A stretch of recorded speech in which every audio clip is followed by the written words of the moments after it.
Γεια σας φίλες και φίλοι. Είμαι η Νάντια Βιτίδου, η Πρόεδρος του Πολιτιστικού και Φιλανθρωπικού Συλλόγου Γυναικών Ελπίδα Μάνας. Και εδώ το μέλος μας και η φίλη μας, Βασιλική, Βίκη. Βίκη. Για όλους. Βίκη μου, καταρχάς πες μου, είσαι καθηγήτρια αγγλικών, σωστά? Σωστά. Έχεις δύο παιδάκια. 23 και 21. Ωραία. Και είσαι πρόσφατα χώρισες.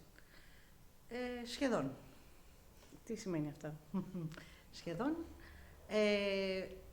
Ζούμε μαζί εδώ και ένα χρόνο, αλλά είναι να κάνουμε τώρα τα χαρτιά να το επισημοποιήσουμε, το χωρισμό. Γιατί συντρέχουν και άλλα με ένα σπίτι που προσπαθούμε να πουλήσουμε και πρέπει να τελειώσει αυτό πρώτα για να τελειώσουμε κι εμείς. Μάλιστα. Δυσάρεστα πράγματα. Συμβαίνουν. Όμως, θες να πούμε το λόγο που χωρίζεις? Ο λόγος που χωρίζω, πραγματικά τον ξέρει ο σύζυγος καλύτερα, γιατί εμένα μου ήρθε πολύ ξαφνικά. Του ήρθε ξαφνικά να βρει τον εαυτό του, το χαμένο του εαυτό. Στα πόσα? Στα 56. Αυτό μεταφράζεται συνήθως ότι ξέρεις κάτι, έχω βρει κάτι άλλο και με έχει ανανεώσει μετά από πάρα πολλά χρόνια και σκέφτηκα να χωρίσουμε. Αλλά για να μην στο πει ευθέως έτσι, Ναι, ναι. έστω είπε διαπλαγίως, γιατί αυτό το έχεις επιβεβαιώσει σωστά. Oh, yes. Υπάρχει τρίτο πρόσωπο δηλαδή. Ναι, υπάρχει Το οποίο τον ανανέωσε, τον έκανε να ξανανιώσει. Αλλά και εσύ όμως, δεν θα σε αφήσουμε έτσι,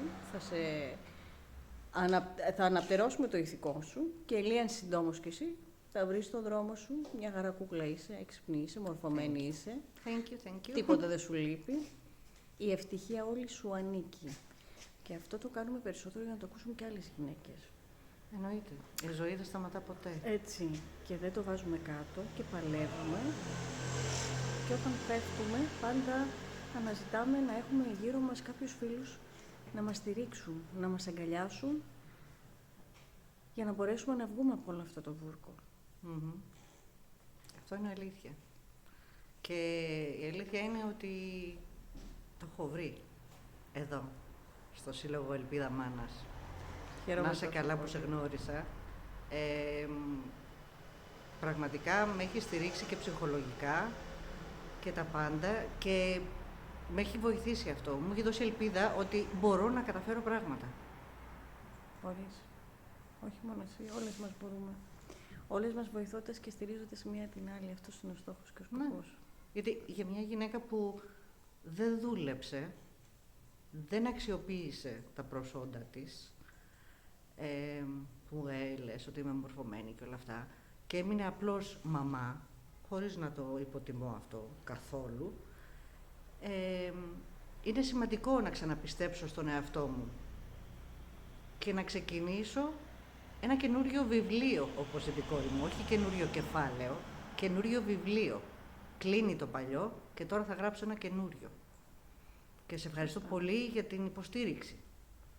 Εγώ σας ευχαριστώ που είστε κοντά μου και μαζί κάνουμε πολύ ωραία πράγματα και γνωρίζουμε τον εαυτό μας και ξεπερνάμε τα όρια μας. Και αυτό μας κάνει ακόμα πιο δυνατές. Όμως, τώρα εμείς, έτσι λίγο εξυγχρονισμένα, για να το ρίξουμε και λίγο, πώς θα το πω, να γίνει πιο χαβαλιδιάρικο έτσι λίγο. Σκεφτήκαμε το εξής. Για πες, τι είναι αυτό που σκεφτήκαμε? Λοιπόν, σκέφτηκα να διοργανώσουμε ένα μπαζάρ. Ακριβώς. Ένα μπαζάρ, το οποίο όμως θα έχει τίτλο, προσέξτε. Ναι. Πολύ Θεό πως είναι επιπλωμένο. Γιατί όμως? Δανείστηκα αυτή την ιδέα από τους Αμερικανούς που κάνουν τα garage sales και τα yard sales, γιατί έχω ζήσει εκεί και το έχω βιώσει. Εμείς θα το φέρουμε στα δικά μας τα ελληνικά, πατροπαράδοτα δεδομένα όμως. Έτσι. Εννοείται. Όπου ό,τι δεν χρειάζονται πλέον το βγάζουν και το πουλάνε στις αυλές τους, ξέρω εγώ, και περνάει ο κόσμος και τα παίρνει. Και σκέφτηκα, έχω ένα σωρό πράγματα ρούχα σχεδόν αφόρετα, γιατί είχα κάποια προβλήματα υγείας και πάχυνα και δεν τα φόρεσα ποτέ. Ρούχα, αντικείμενα του σπιτιού, πράγματα που δεν τα θέλω πλέον, γιατί θυμίζουν τον ακατανόμαστο. Τέλος πάντων, ναι. Και σκεφτήκαμε δηλαδή μαζί, να κάνουμε ένα μπαζάρ όπου θα τα πουλήσω. Δηλαδή, θα τα δώσω μπυρ παρά, έτσι, μην σκεφτείτε ότι πάω να βγάλω τα Απλά χρήματα. θέλει να βγάλει το άχτη της, να Ναι. πει τα δώσα όλα, δεν ακριβώς. έμεινε τίποτα. Πωλείται όπως είναι επιπλωμένο. Έτσι. Έτσι. Δηλαδή, μιλάμε... Από το σπίτι μέχρι τα μικροαντικείμενα, όλα πολλούνται. Δεν μπορείτε να φανταστείτε τι μπορεί να έχω σε αυτό το μπαζάρ.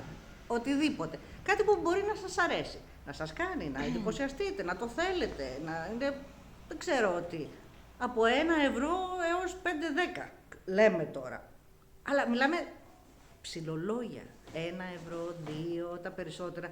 Να φύγουν από πάνω μου και να έχω και την αίσθηση ότι έβγαλα κάτι, κύριε, από πράγματα που ήταν δικά μας και τα δίνω. Βάλε μας Γιατί- μετά το τραγούδι, σε παρακαλώ, για background. Το πωλείται όπως είναι επιπλωμένα. Εδώ έχουμε την DJ μας, την Ελίνα, την αγαπημένη, η οποία και αυτή μέσα σε όλα είναι. Καμία δεν λείπει. Όλες έχουν το δικό τους χώρο για να συμβάλλουν στο σύλλογό μας. Και όλες βοηθάνε. Έτσι. Τέλεια. Και γι' αυτό είναι πολύ το πώς είναι επιπλωμένο και δεν είναι το όλα σε θυμίζουν. Τίποτα δεν θα σε θυμίζει. Όπο, λοιπόν, κορίτσια, σας προσκαλούμε να στηρίξουμε τη φίλη μας, Please. έτσι, τη φίλη μου, την αγαπημένη, τη Βικούλα, και αν είστε κι εσείς παθούσες, εδώ είμαστε εμείς. Ακούστε το άσμα, εδώ, έτσι, τέρμα, βάλ το τέρμα. Ακούστε τι λέει. Πωλείται και το σπίτι μου, Σας περιμένουμε όλους. γιατί Θα βγάλουμε αφισούλα. θυμίζει εκεί. Αχ, Παναγία μου, θέλω ένα διπλό τώρα. Λοιπόν, θα βγάλουμε αφισούλα, ημερομηνία και ώρα εδώ, στο γυναικείο καφενείο. Επιπλωμένο, με χιλιάδες αναμνήσεις φορτωμένο. Πωλείται και το δίνω όσο κι όσο. Από Από εκείνον εκείνον. να γλιτώσω. Έτσι. Λοιπόν, κορίτσια, σας περιμένουμε στο γυναικείο καφενείο.